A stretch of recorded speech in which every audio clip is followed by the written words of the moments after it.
Facebook Live every Monday night at 7 p.m. Central Time.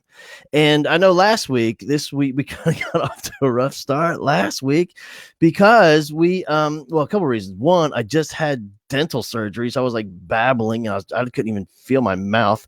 And then the other thing was people couldn't even hear us. So we were just talking and we had this great time. And then people were chiming in, letting us know that they couldn't hear anything we were saying. So hopefully people can hear us this week. I think we're good.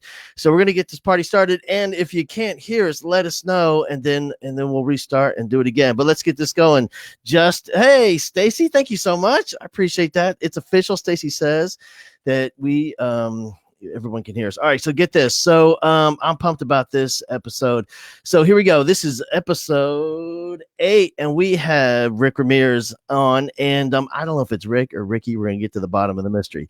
And so here's what's interesting about this guy. He right now speaks nationally across the nation to students and teachers, and he's one of my favorite people I've met recently. But what the cool story is with him is, he was a teacher, obviously. But where this whole story starts is years ago when he was growing up. He grew up in a really socioeconomically challenging environment with, like the kids that we all talk about and are sometimes challenging in the classroom because of the challenges and the stories they have at home. He was one of those kids, and he was getting by academically just because he was a good kid, had a great mom, lots of support. And at the end of high school, after he tried to do the college thing, and it just didn't work out. He just didn't have the discipline and the fortitude at that time, and so he went and joined the Marines. So he was a Marine, and when he got out of the Marines, he did the college thing again. He was a Golden Gloves champion. He was a boxer. After that, he went to college and was super successful, got his master's, and somehow got back in the classroom. He was teaching AVID, one of my favorite programs in the nation, became teacher of the year in his district. And next thing you know, this guy ends up on Ellen, and like he's hanging out with Ellen on TV, which I love. And so we're going to get to the bottom of this whole story. Here we go. Let's get this thing started with Facebook Live. Help a Teacher Facebook page every Monday night, 7 o'clock.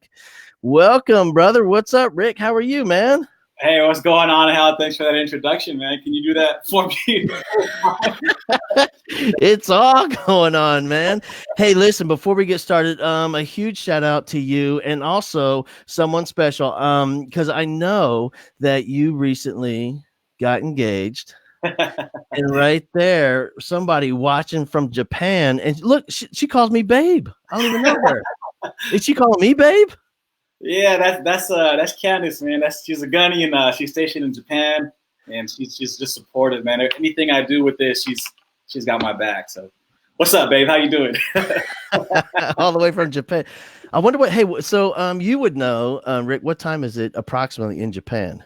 Japan, they're 10 a.m. 10 a.m. right now, and they're a day after us. So, all right, she's getting it started, and we're shutting it down. Yeah. All right. Hey, man. So here's what I want to know is you have the belt right there. Yeah, reaching before you teach them, championship teaching. Tell us about the belt, brother.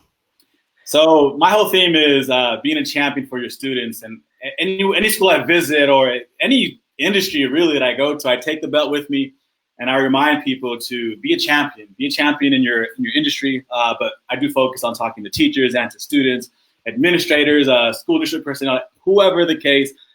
Don't be their teacher, be their champion. It's a spinoff of Rita Pearson's Champion TED Talk. So I took that and I ran with it, and I broke down a champion into an acronym, if you will, kind of. And each letter stands for something different. And I go and teach kids and I teach teachers how to be champions. I love it. And by the way, that I have about 25 videos on a list that I have to watch a few times a year, and that Rita Pearson one is at the top of the list. Yeah, it excites me up. It pumps me up every single time I watch it, and she's a legend. Yeah. Hey, so when you were teaching, tell me, you were teaching in the El Paso area. Yeah, West Texas, El Paso, Northeast El Paso. I taught at the same high school I went to, and then after that I went to teach AVID at the same middle school I went to. I taught kids who are growing up in the same government housing projects that I grew up in. So being able to give back to kids in my immediate community, in my immediate neighborhood is kind of a dream come true, and it let me know that I was exactly where I needed to be, when I needed to be there, and the kids I met were just amazing kids, and they just changed my life completely. So Yeah. it's honored. Hey man, so if you could paint a picture for us, since you lived it, and your kids when you're teaching were living it in real time, what for their walk to school on how they get, like, coming from that government housing area and just a daily walk to the bus stop to the school, what types of things were those kids encountering? So we live in a kind of a unique neighborhood where we have a unique situation where there's just one major road that splits the projects from middle income houses, and when you have on the side of the projects, it's called the Devil's Triangle, and it used to be just filled with gangs, drugs, violence, guns, all that kind of stuff, and it has changed, and we are trying to change that neighborhood. We're trying to change it to the Angels Triangle. But just the other day, probably about 2-3 weeks ago, myself and some others from the community, we went to clean up one specific alley that my kids walked through, and it was still filled with beer bottles and blunts and cigarillos on the floor, and we just cleaned that area up for them. But they still pass by these type of things, and when you cruise through the Devil's Triangle, yes, the violence is gone, almost gone, but there's still winos walking around. There's still prostitutes walking around. You can see them as you're walking, day or night. They're always there. So yes, things have changed, but it's still bad. And what was normal to us is not normal to kids on the other side of the tracks, if that makes sense. Yeah, and it seems to me that in your position as their teacher, being able to talk about that, the fact that you lived where they currently live, that had to, I mean, that had that, I mean, that's a relationship builder right there. Yeah, no, definitely. Every year I show a picture of where I grew up, and I show the apartment building that I lived in. And every single year that I showed it, kids look at me saying, either one, I lived in your exact apartment, or two, I lived in that same apartment complex. And at that point, they look at me like, how did you make it? How did you get out? You have a college degree? What's going on here? So letting them know that it doesn't matter where you start. What matters is where you're going. Yeah. That's so true, man. Like, I think sometimes we get caught up in the destination of where I'm at right now, or the destination of where I want to be. But really, man, it's about that journey of getting to that destination that we need to talk to kids about, because sometimes for kids that grew up, that either grew up or are growing up in those types of projects, talking about going to a trade school or talking about going to a university, that's like talking about going to Mars. I mean, it's so completely out of their realm of reality. Yeah, it really is. And I can relate to that point exactly, because in my family, we never saw anyone go to college. For us, college was for the rich kids. We had no idea that was possible for us. And I love my mom to death, and she did a really good job with us. But my mom was like, "Hey, join the military, because it's rough out here. It's rough when we don't have money, and when we're on food stamps and welfare and things like that." So a lot of us did join the military, loved everything that we learned from the Marine Corps. My brother was in the Air Force, my sister was in the Navy, and we loved the experience we gained from the military, and who we are now as people. We owe everything to the military, so we ended up loving it. But like you said, we didn't know college was possible for us, really. I tried it out for a little while. It was rough. Yeah. And, I think people also underestimate, for a kid that doesn't come from a family that has a history and a tradition and a legacy of going to a university, just the logistics of filling out applications and getting accepted, and how do you pay? Like, where do you get money? It is overwhelming for most kids. Definitely is, and that's exactly why I love teaching Avid, because Yeah. Avid provides those tools for these kids, and we show them how to fill out the FAFSA application, how to apply for college, things of that nature. So Avid is 100% life changing for myself and my students. Yeah. And you know what? I know we have a lot of people that will watch this and they have no idea what AVID is, and that is an acronym. And so could you give us a little explanation of the AVID program from your point of view and the way you ran your program? Yeah, definitely. AVID stands for Advancement via Individual Determination. And the whole goal of AVID is to prepare kids for the workforce and for college, for the military, whatever route you want to take. We want to make sure that kids have the skills necessary to pursue that route because they want to, not because they feel like, well, the only route for me to take is community college or whatever the case. So we want to make sure they have the skills to pursue whatever they want to pursue, college and career readiness. We also focus a lot on personal skills. Being able to shake someone's hand goes a long way, especially when you're going for an interview. Being able to speak with confidence is huge as well. Knowing how to tie, different little things that Avid does go a long way that I think a traditional educational setting kind of forgets about. So we build kids up academically, personally, socially, and emotionally. Avid is the full deal. If your school doesn't have it, I highly recommend you guys look into it because it's worth it. You know, as you're talking there, like really the role that you're describing is being their dad. And which is interesting because when you were growing up, did you grow up with a 2-parent household or a single parent? Both. When I was about first grade, my biological father, he stepped out. He left the picture. And then a couple years later, we met an amazing man named Sam who stepped in as our stepdad when our pop stepped out. But we did see what it was like to live without a dad. We did see the difference where, everyone else had their biological fathers at the football games. And, mine never went to a single game. I just tell everyone he had a long Walmart list and he never came back. But, even as an adult, boxing and doing that stuff, still looking for your real dad in the stands and he's not there. It still hurts. You feel some type of way at the end of the day. Yeah, for sure. And I think that is what probably one of the things that fuels your passion for education is because so many of your kids are from either single parent families or no parent families or living grandparent families and uncle families. And in Avid, I'm not sure there's a better vehicle to serve as a parent in the classroom for kids. Literally, I don't know if you see my post recently, but I have a set of twins, and they gave me the happiest, most proudest moment of my teaching career last semester. Around this time, actually, they asked me if I would be their father for their quinceañera because their father was by the picture, and then I said yes. So I literally became their parent. So 33 years old, no kids, and here I am all of a sudden with 2 14-year-old little girls. But it's rewarding. I don't want to sound cheesy, but it's rewarding. I don't think anything will ever top that.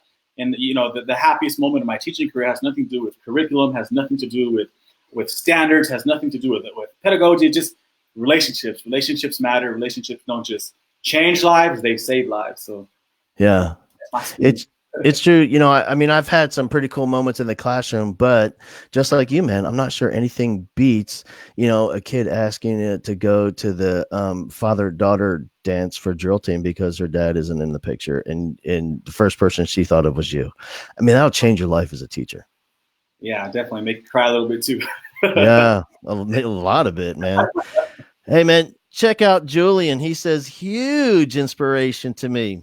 Personally, he isn't just an academic teacher. He's been a teacher in life. Hitting a huge stump. He's been the guy I've been able to look up to, and he's helping me reach my goal. Love this man. Yeah.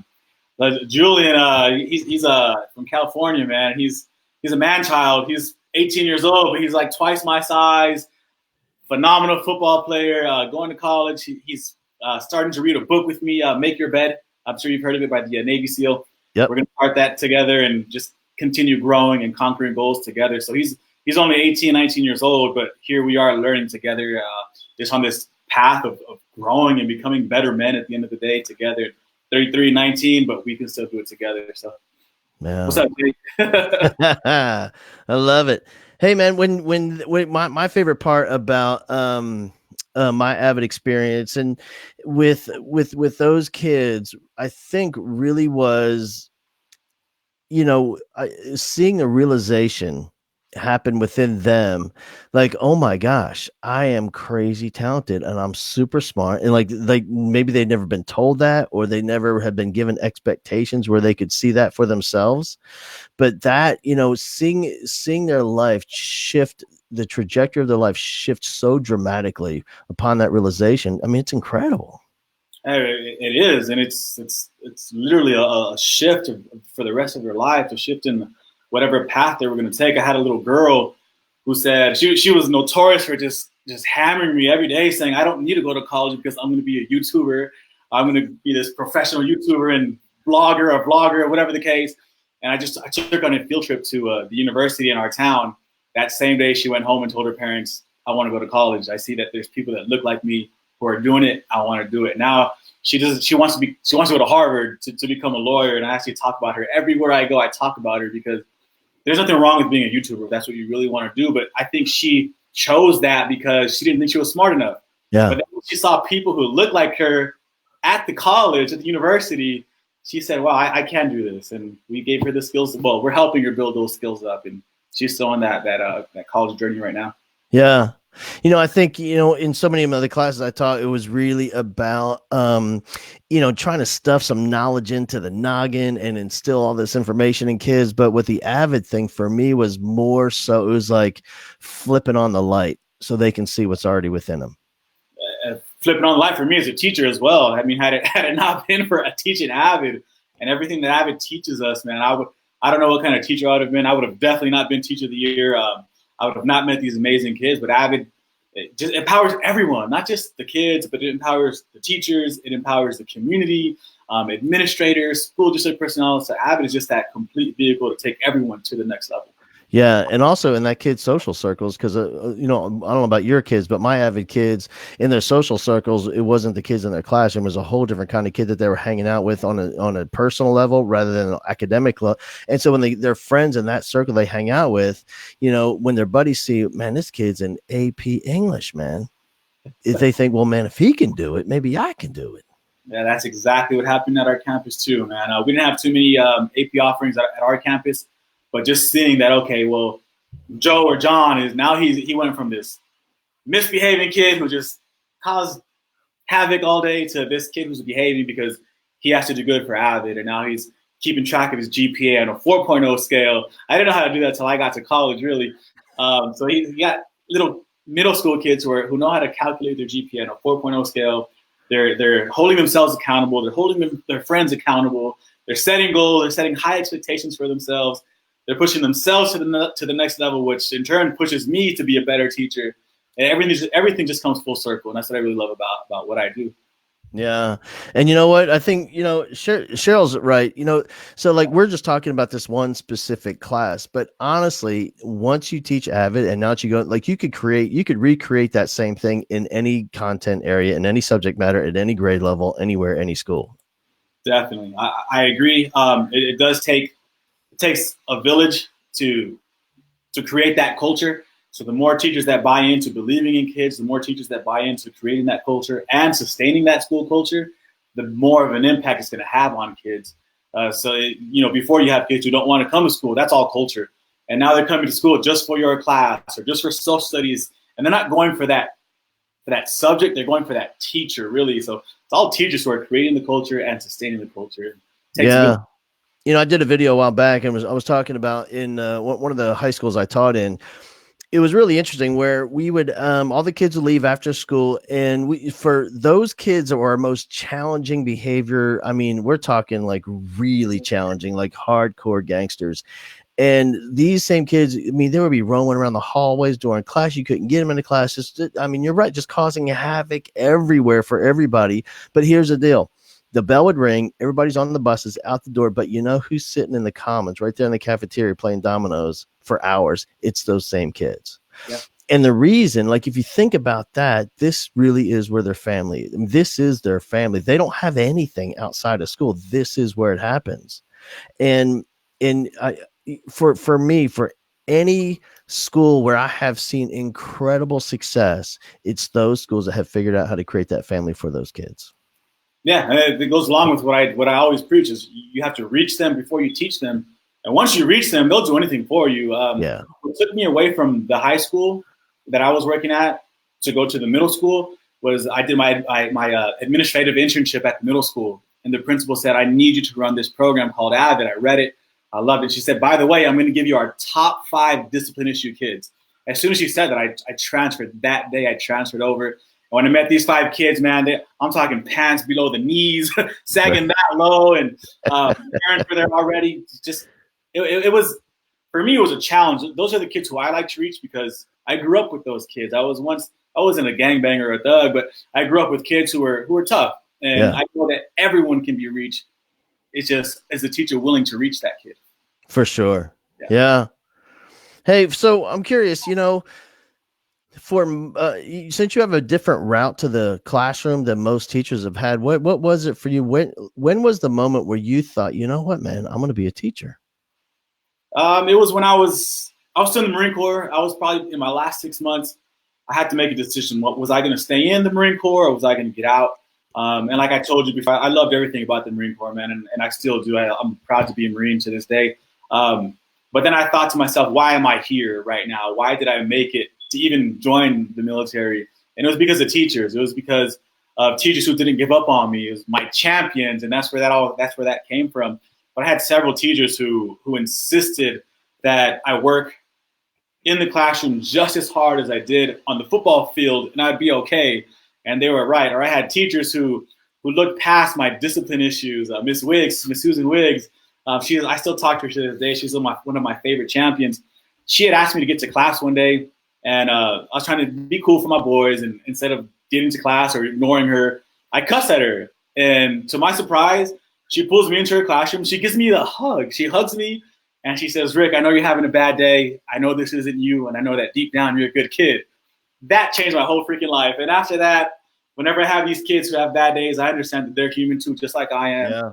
And we have that same type of talk, and it turns things around for the kids. But it was my champions. It was realizing that I am where I am because of my teachers who believed in me.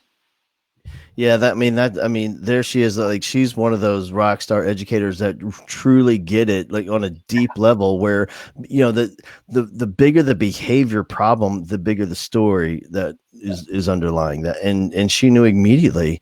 Like, I mean, how often do we see that where a kid, there's some sort of verbal profane outburst, and then the teacher yells back, and the kid yells back, and they get yelling back and forth, and we hit the panic button. Now the AP has to come and drag the kid away. Well, and here she is. Kid used some foul language and pulls him into a classroom and gives him a hug and says, "I understand." It's a life Yeah. changer. And what's funny about that story, or not funny, but what makes this whole thing come full circle is she's the one who got me my first job in education. 15 years later, she's the one that brought me into the classroom. Yeah. Hey, one of my favorite people here is Christine, and she's talking about, she loves that you have to reach them before you teach them. It's so true. And the question is, like, how do we get teachers that just aren't there, because their teachers just aren't there yet? And like, how do we get those teachers that just aren't there yet to buy in? And for me, you know what it is? Until they have the moment where they feel that emotion of a breakthrough with a kid. Like, I don't think just talking about it can do it. I mean, I think, like in, my show that I take around the nation, like there's some really emotional moments where that is the goal, to really pull them in and help them feel what a kid is thinking and feel what a kid is feeling, so that they can have a personal breakthrough in that moment. But for most of them, like, I really think they need to experience that with a kid and see the shift in that kid's life as a result of their work. I agree. And then they have to be committed to building these relationships. And I think with people like me and you, especially with what you do, when you go around and you share your stories and you share how teachers impacted you and then how you impacted kids in turn, I think the more stories that teachers hear, the more inclined they'll be to building these relationships. And that's all it is. It's building relationships. I think a lot of teachers have this misconception that a relationship is established over a day, and it's not. It takes time. It's a process. The same day that you put that seed into the ground, you're not eating the fruit the same day. Sometimes it takes weeks. Sometimes it takes months. Sometimes it takes years. There's kids who I wasn't able to reach until the last freaking day of school, but they came up to me and they thanked me for being so tough on them and hard on them and holding them accountable. But it's because I never gave up on them. I never gave up on the process. So I think if more people bring in people like me and you to come just share our stories, share what we've experienced around the nation, because there's a ton of teachers who are doing exactly what we're doing, and they're living it and they get it, and just sharing more stories, I think is something that's very powerful for our teachers, actually. Yeah. And you know what it also is for me, man, there's really three things. One is helping teachers get super clear on what they want for their kids. Like, as a result of the kids spending their lives with them the entire school year, they spend more time with that teacher than they do with their parents at home. As a result of that, what do you want this kid to remember decades from now? Because they're going to forget all the content. Like they're going to forget all that. And not that they don't even need it because they have it on their phone anyway. So like as a result of that classroom, what do you want for that kid? What's the ultimate lesson? If you could pick one thing, what would that be? In addition to that is to get really clear and think about it on a daily basis is why. Like, why am I in here, man? Like, why these kids? Why am I teaching these kids at this school? Why this content area? Why am I teaching? Like, what when we can truly dig down deep and articulate what we want for kids and why, that's the fuel that lasts the entire school year. And and the last thing for me, you know what it is? It's coming to terms with the fact, and I probably say this too much, people get burned out on it, but it's so true. Like we have to it's feeling the moment and experiencing the moment where you have been able to push past the point where everybody else gave up on a kid. Oh, yeah. Because like right when you're crazy frustrated, like that needs to be the emotional trigger. And it is for me. And like it didn't happen overnight, but it happened because there was a realization what was happening. I would get to that point where I'm so crazy mad at this kid and I'm so frustrated and I want to write this kid up and just get him out of my classroom. But now what the trigger is, instead of that anger, what it is, I'm here, man. This is the point. Like this is where the magic begins because everybody else would give up right now. Everybody else would get rid of this kid. Everybody else would try to get this kid suspended, get his kid out of my class. Not me. Everybody that doesn't happen with me. And this is the moment where the magic starts happening with this kid. And this is where the relationship really begins. And that's the teacher that kid is going to remember for the rest of his life. That one teacher who didn't give up on him, that one champion teacher who didn't give up on him. There it is. That kid is going to remember for the rest of his life. And had it not been for these champion teachers that refuse to give up on kids, where do these kids end up? That's why we have, there's a lot of research behind the school to prison pipeline, and there's so many different factors to it. But I think the fact that sometimes a lot of us, and there are some, teaching can be stressful. It can, and there can be days where we do want to give up. But if you are a champion, and if you vow to be a champion for all of your kids and not give up on them, even when they give up on themselves, that's when you change lives. That's when you make a lasting impact. That's when you change this kid's whole family curse, and this kid is successful and productive. He's a productive citizen. So being a champion means not giving up on kids. And I think we need more teachers like that. And there's a ton of teachers that are already champions. So get us wrong either. There's a bunch of teachers killing the game right now. I wish I could shout everyone out right now, but I'm just learning and continue to grow and never give up. Yeah. So yeah, man. You know what it is? It's it's not that they're not already there. It's just being affirmed, because what I love for teachers to realize is, like, the more frustrated you are and the more hard it is for me, that's a signal. That's how deeply you care. Like, the more you care, oftentimes the more painful this job can be. Like, that's how much you love your kids. Yeah. And there's times where these kids are going to test you and they'll challenge you. But I think we have to change our perspective, and we have to look at it as, okay, he's not challenging me. He's crying for help right now. There's something going on that he needs help with, that's maybe going on internally, maybe at the house. Something is going on. His misbehavior or his discipline action is a direct cry for help. And once I shifted that mindset to, okay, he's asking for something, but he's not ready to talk about it yet, that's when I had my biggest breakthrough with these kids. Yeah, man, there's always a why behind the behavior. There's always an emotion, there's always a circumstance that created that emotion that is now creating that behavior in the classroom. And I want to know that story. And that's where you reach them. That's where you reach them before you teach them. And once you reach them, once that relationship is established, once the culture in your classroom, the culture in the school is established, everything else, like test scores and data and all that other fun stuff, is going to fall into place naturally. But that's a battle that that's something I try to get to schools as well, is once we establish relationships and culture, everything else is going to fall into place. But that's so true. Like when I'm on the road, and I was talking about this all of August. When I'm on the road in August, I'll speak pretty much every day. And so Monday through Friday, there'll be some back to school thing I'm doing on a district or a campus level or a conference or something.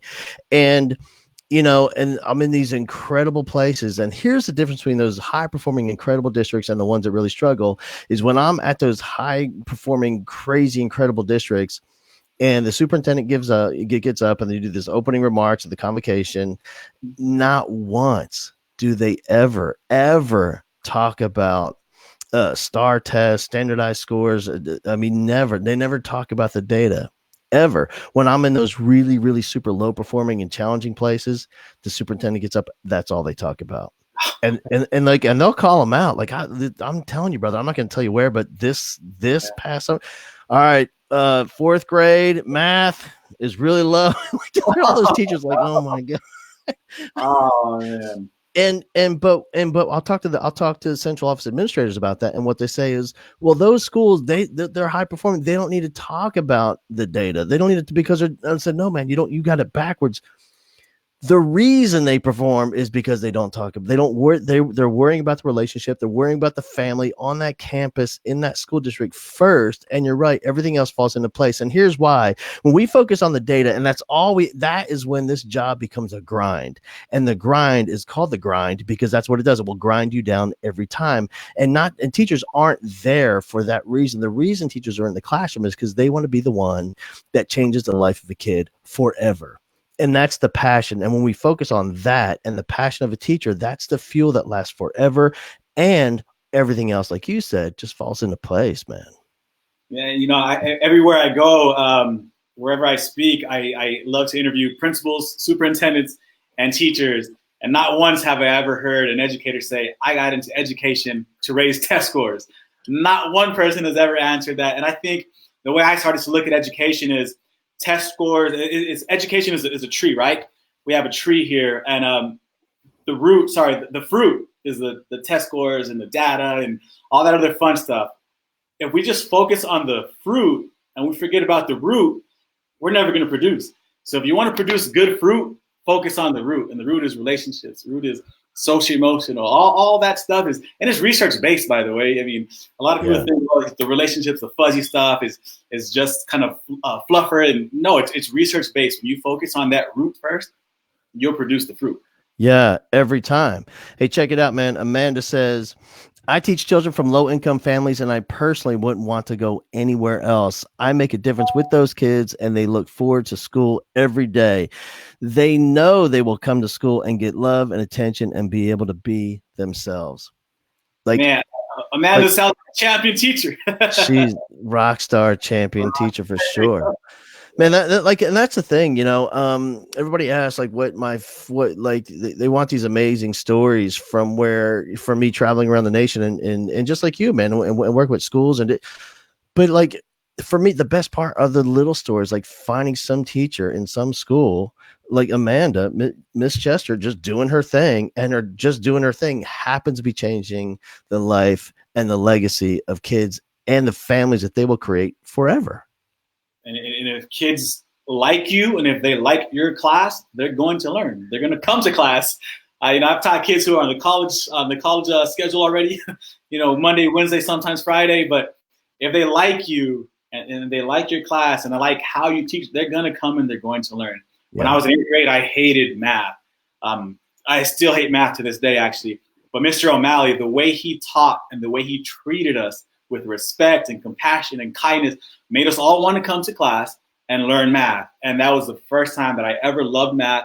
And as a 33-year-old man, I still remember some of the things he taught us in regards to math, how to convert fractions into decimals and percentages and things of that nature. But it's because of how he taught and how he made us feel.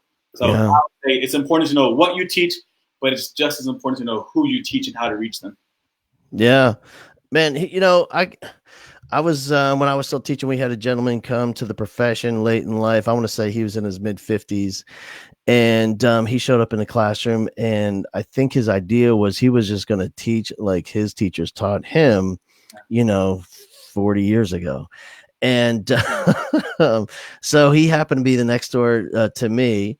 And I had first period conference, and I just happened to be in the hallway talking with some of my gangsters who were running late for class. So, and then I could hear him behind his closed door. His first words screaming at the top of his lungs was, "I don't care if you like me, you're going to respect me."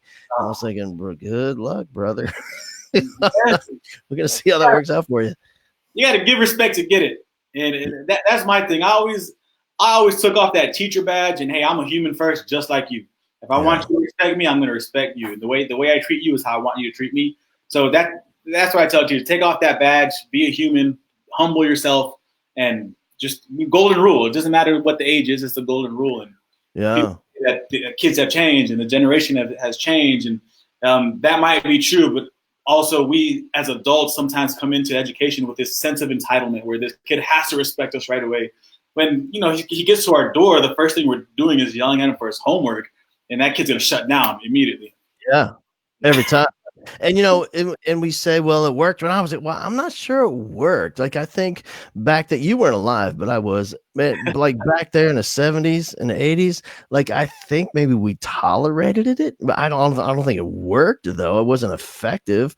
But at the same time, in my school where I was growing up, we had there's a lot of 2-parent households, and we were getting that family and all the love at home where, maybe I didn't need that as much in the classroom because I had to go on it. Well, the kids I get in my classroom, they don't have any of that at home. So I got to provide them with that first, because since they don't have a foundation, I have to create the foundation of love and kindness and compassion and family first. And then once we have that foundation solidly built in place upon that, I can construct some education in my classroom. Yeah, definitely. There's the famous quote: "No one cares how much you know until they know how much you care," and that is something that's true. And as an adult, I reflect back and I look at the teachers that I had coming up. The ones I didn't listen to were the ones who didn't really care about me, or who maybe appeared not to care about me, because I'm sure they all care. I'm sure a lot of educators care. I just think some approaches need to be fixed a little bit. And if you go in with your heart first and not with your title, I think you're going to make a big impact on kids. Yeah. Hey man, before we hang up, let me ask you this. How did this Ellen thing come up? Because I remember you posting something online. Hey, something big is about to happen. I can't tell you what. And like somebody like, is it big? Like, and you're like, it's real big. And next thing I know, you're on the Ellen show. How did that even happen?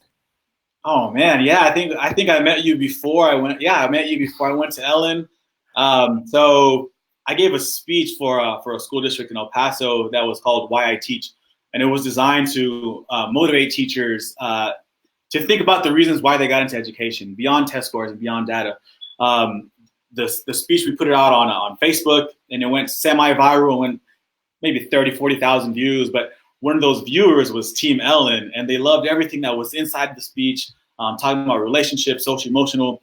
And a year later, Ellen's team calls me up and they're like, "Hey, we're inviting you to the show, and we loved your video. We love what you're doing with your students for your community, and we'd be honored to have you as a guest." Went to the Ellen show, surprise of a lifetime, and it just goes back to everything we're preaching right now: is relationships matter. Everyone knows that whether you're in education or not, relationships matter. Yeah. Dude, I had 26 million views on my video, not one call from anybody.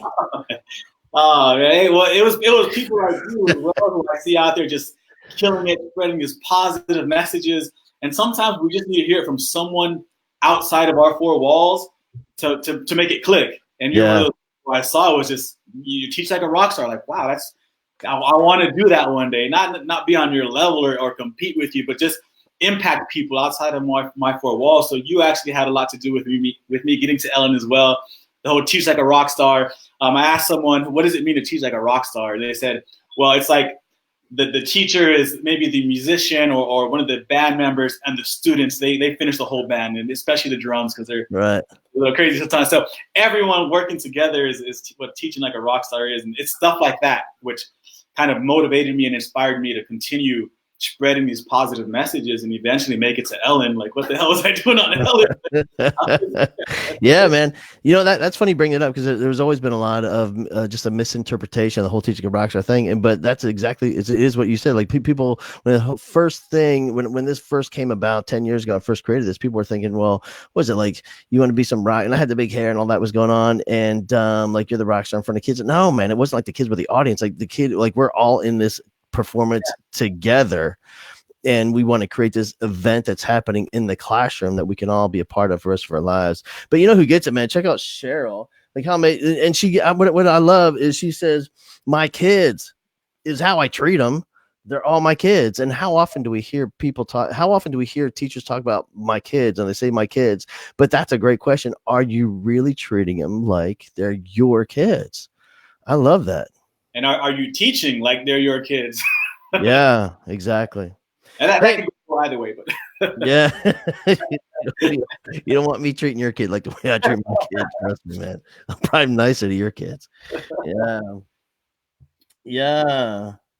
Hey, listen, man, I can't thank you enough. You were, man, you're one of my favorites, and I love that more people need to know about you and the work that you're doing, and not just what you're doing in schools across the nation, but also in your community, man. It seems like just every week you got something going on, from just cleaning up stuff and your backpack drive, and you're always, I don't know, working in a food pantry one day. Man, you got so much going on, brother. And what I love about it is just not talking the talk, but you're one of those guys out there walking the walk and modeling what it looks like to be just a strong role model, like in the journey, still working, still reading books, and talking about it openly and vulnerably about your work. Look, he's got books piled up on his desk. I know, man. Hey, thank you so much for being with us, man. no, thank you. Thank you for your leadership and your guidance as well, Hal. Appreciate you, man. Yeah, how can people get in touch with you? Tell me your website again. RickRamirezSpeaks.com, and you can contact me directly through there or through Facebook, through Twitter, whatever you want. But my website is RickRamirezSpeaks.com. I'm open for any schools, any level, any district. Doesn't matter where. I'm there, just ready to serve, inspire, and empower. Awesome, man. Thank you so much. And I'm going to leave it with this logo so they can see your social media information right there. Thanks, brother. Have a great evening. Likewise, brother. Thank you. Take care, man.